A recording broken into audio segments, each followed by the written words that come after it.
As a reminder, these kidnappings come a few days after the assassination of former Segui MP Abdul Jalil Mansour Haidara. In addition, the curfew has been extended for 1 month from midnight to 5 a.m. in the Segui region. According to authorities, this measure is intended to strengthen security in the area. A report from WDR's Bamako correspondent Ali Cham, voiced by Imo Edet.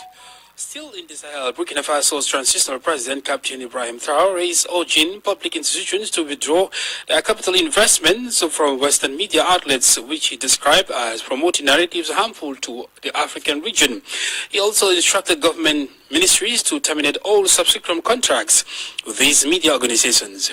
President Traoré made the remarks on Monday during the traditional flag-raising ceremony held as part of the second phase of the National Days of Patriotic Commitment and Citizen Participation in Burkina Faso. Christopher Atichu tells us more. In his speech, Captain Ibrahim Traoré paid tribute to African communicators and emphasized the critical role they play in shaping the continent's narrative.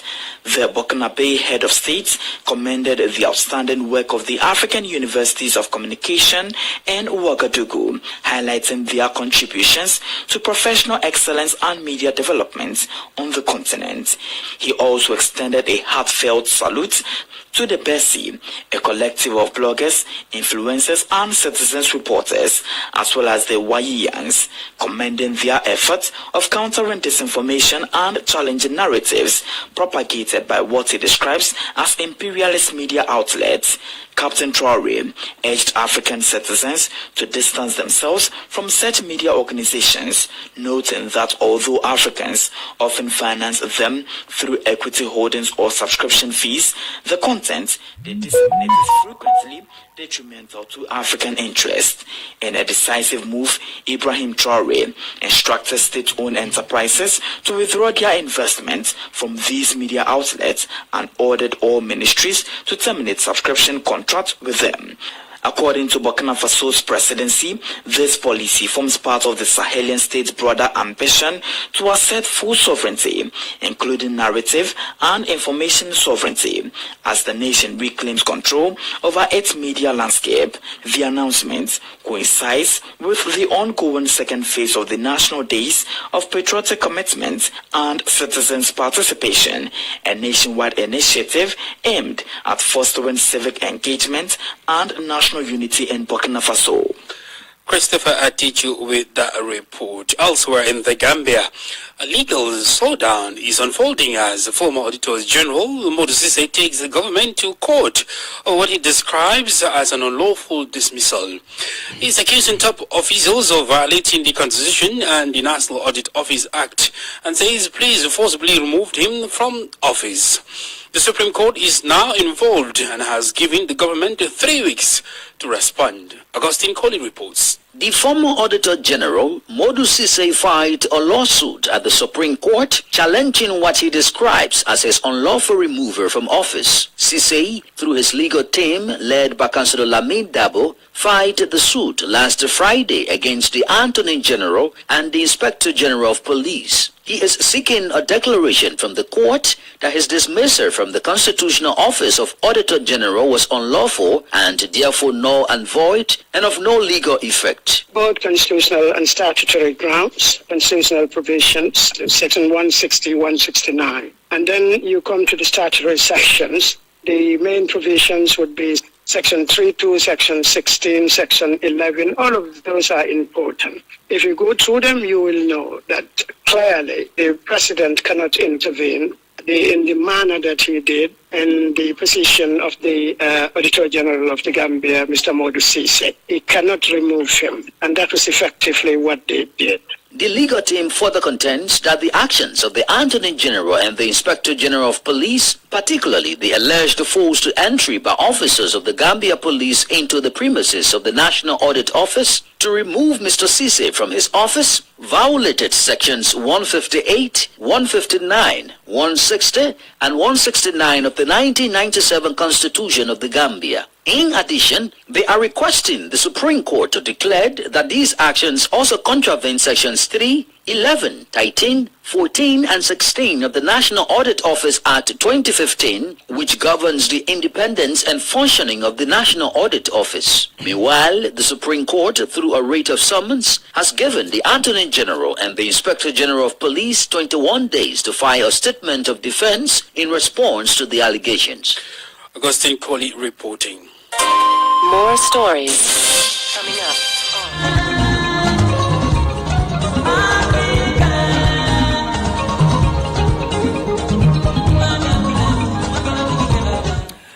Let's go back with WADR for more on the Senegalese developments. The event is being held at the Abdou Diouf International Conference Center under the theme Connecting Opportunities, Building the Future.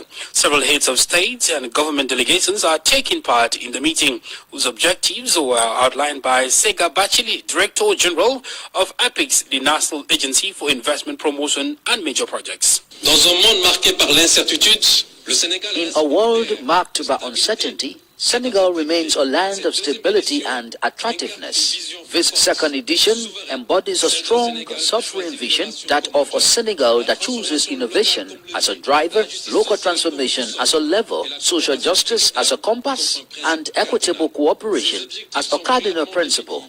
These objectives are clearly defined and identified in 5 main axes: strengthen the economic competitiveness of Senegal and its attractiveness of investments worldwide, funding connectivity infrastructures for a sustainable development of territories, accelerate the energy transition by supporting major future projects, value youth, the diaspora, and African innovation, and to promote a Solidarity Africa standing and acting on its dignity. Africa assumes the position of a major actor in its development. It is gradually imposing itself as a strategic market on a global scale.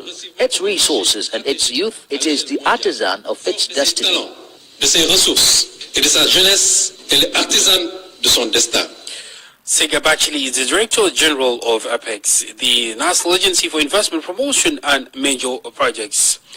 In Ghana, where the Speaker of Parliament, Albani, has indefinitely postponed the start of the third meeting of the first session of the 9th Assembly under the Fourth Republic. A statement from the Speaker's office cites circumstances beyond his control as a reason for the decision. The postponement will delay several scheduled government activities in the legislative chamber, including the anticipated revocation of legislative instrument LI 2462, which will now have to wait. Now the detailed reports. In a formal notice dated October 6, 2025, and issued from the Speaker of Parliament, Right Honourable Alban Summan Kingsford Parkman's office at Parliament House in Accra, the Speaker explained that the scheduled meeting, originally set to resume on October 14, has been deferred until further notice. The communication said the postponement was due to circumstances beyond the Speaker's control, but assured that a new date for resumption will be announced in due course. His senior governance advisor at the African Parliamentary Network, Professor David Abdullahi, spoke about the possible reasons for the indefinite postponement. Well, I think it is a coded word probably to say that some important pending bills they are supposed to bring to Parliament are probably not ready, or they are almost finished with preparing them. For example, if you look at the bill to repeal mining in forest areas and introduce another bill, that is something that is very, very important now, since Galamsey is one of the issues that everybody is up against. So I think that's one of the issues. But also there are supposed to be some reports and some important things that are going to be discussed. So if they are not ready, obviously they are beyond control, and it should be the executive that has to prepare them and bring them to Parliament for them to get them approved. So for me, that is what I will surmise that the reason is. The postponement means some programmed government and parliamentary activities in the legislative chamber, including the revocation of LI 2462, vetting of Chief Justice nominee Paul Bafuboni, swearing in of 2 new MPs who were elected through by-elections, as well as laying of other bills, will have to wait a bit longer. For WADR, Nadidi Teti, Accra. Let's focus on some electoral developments. And the European Union calls on Nigerian authorities to accelerate electoral reforms ahead of the country's 2027 general elections. The EU emphasized that such measures are essential to rebuilding public trust and strengthening the democratic institutions in Africa's largest democracy. This call reflects broader regional concerns as questions surrounding electoral credibility continue to challenge democratic process across West Africa. WDR's Abuja correspondent Usman Omar reports. Speaking during a press briefing in Abuja, EU Chief of Mission Barry Andrews stated that Nigeria's democratic stability relies on timely reforms that citizens can genuinely trust. He emphasized that strengthening institutions such as the Independent National Electoral Commission (INEC) and enhancing transparency in results transmission are essential steps towards credible elections. Since the 2023 elections, important work has been undertaken. The Electoral Act Amendment Bill 2025 and the Constitutional Review are ongoing, as you know. Both incorporate many of our recommendations. However, it is clear that the clock is ticking. Andrews also welcomed the ongoing legislative efforts to amend the Electoral Act, seeing it as an opportunity to address the shortcomings observed in the 2023 general elections.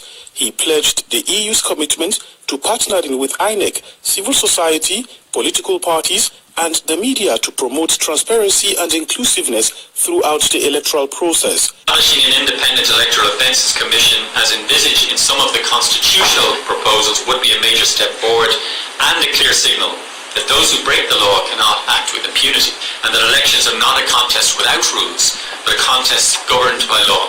Even if such a commission is not established, closer cooperation between INEC, EFCC, the police and the judiciary would go a long way to addressing impunity. Additionally, the EU Mission Africa, where disputed elections have contributed to instability, observers suggest that Nigeria's progress in reforming its electoral framework could serve as a model for other fragile democracies in the region that are struggling to uphold civilian rule and maintain public trust in the electoral process. For Newslink on West Africa Democracy Radio, Usman Umar reporting from Abuja. You're listening to Newslink on West Africa Democracy Radio 94.9 FM and online. Relay on King FM 94.7. The main purpose of the daily podcast is to bring you all the latest that you need to know about the continent and of course in the game. We start our day with the roundup of the news on the home front, and then we proceed to the continent. And now let's move on to Asia, because of almost 54 students have lost their life in Asia, Indonesia to be precise, where a school building has collapsed and caused 54 students to lose their life. The collapse of the Al-Qaria Islamic boarding school is a country's deathless disaster this year, reports coming from in Indonesia. And then still be reminded you are listening to the daily podcast live coming to you from King FM 94.7. A short break and we'll be back.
Welcome back to the daily podcast, and let's continue with our daily roundup regarding the news in the home front and our continent as well. Now let's move on to the southern part of South Africa, where South Africa continues to spend millions of dollars deporting undocumented migrants, mostly from neighboring Zimbabwe, Mozambique, Lesotho and Malawi.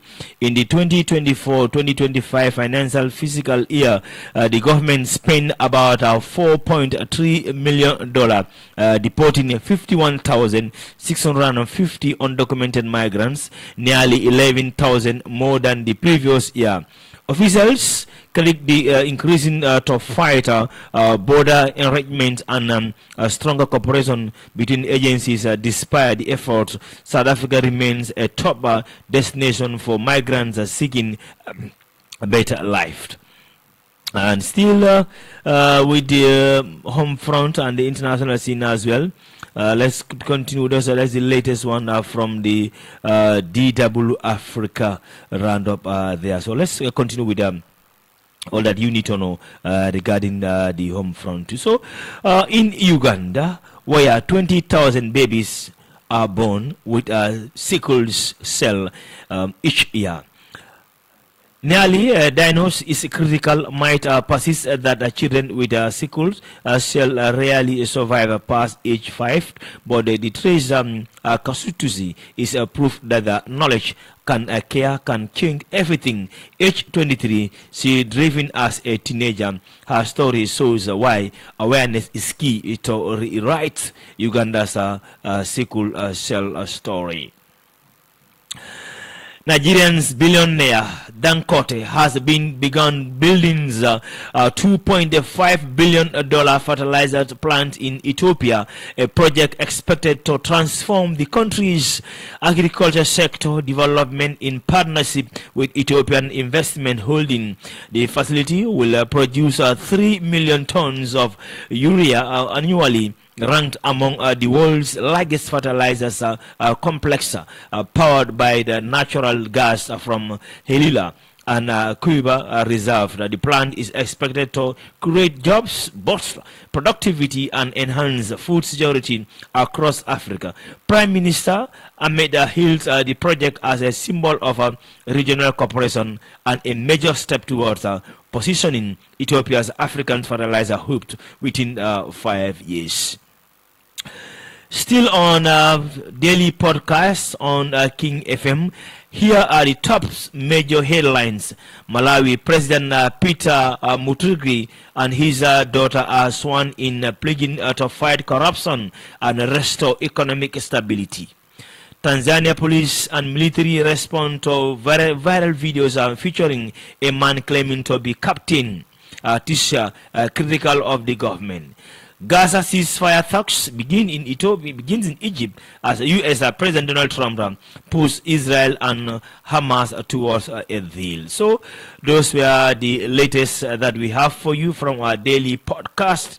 And be reminded that you are listening to this from so now. Let's go to the opposition that is was tense as opposition supporters and government loyalties face of a street aim arrest and demand for change.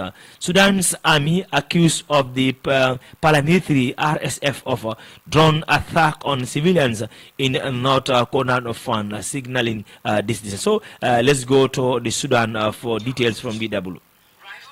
Deep in Madagascar crisis and elsewhere, the Sudanese army accuses the paramilitary RSF of drone strikes on civilian targets. These are top headlines today. Madagascar's capital saw tense rival weekend rallies high after a deadly week of youth-led protests demanding President Andry Rajoelina's resignation. Opposition activists rallied against corruption and power cuts in Antananarivo, while supporters of the Malagasy president filled the capital's streets. Will the unrest push Madagascar to dialogue or deeper division? In Sudan's volatile north, the The army has accused the paramilitary Rapid Support Forces, the RSF, of launching drone strikes on civilian infrastructure in North Kordofan, targeting hospitals, residential zones, and public facilities in El Obeid. These claims deepen fears of escalating brutality in a war already marked by mass displacement and humanitarian collapse. Observers are warning that drone assaults on civilians violate international law.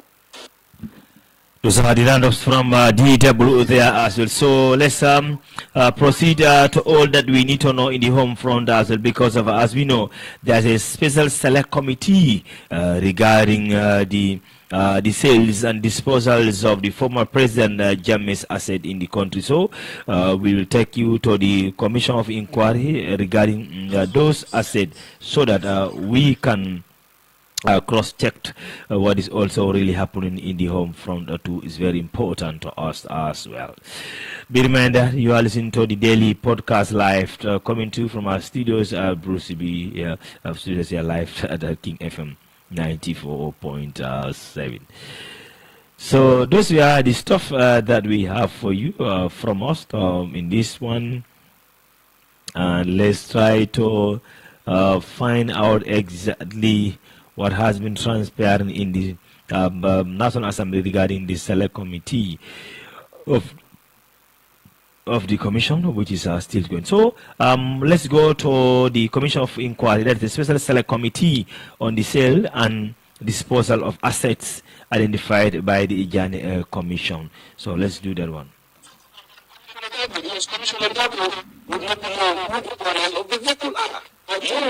I get you clear now. Because before, if something happened, I informed the audio quality coming from that commission there to our transmission here is not audible. We do apologize for that in our transmission there.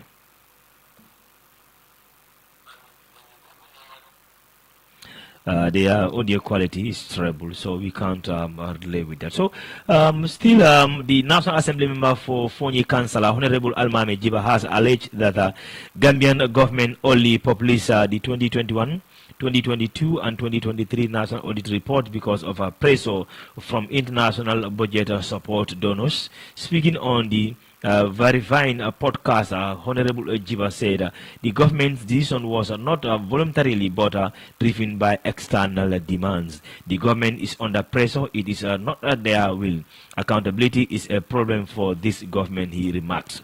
He further claimed that donors institutions had reportedly warned that the government continue budgetary support and suspend the complaints and publication of the audit report. I'm afraid this is what we have for you for this edition of your daily podcast from me, ALHAGIE Fati, and the rest of the team. And then we thank you all for the pleasure of your company. Have a peaceful day. Goodbye.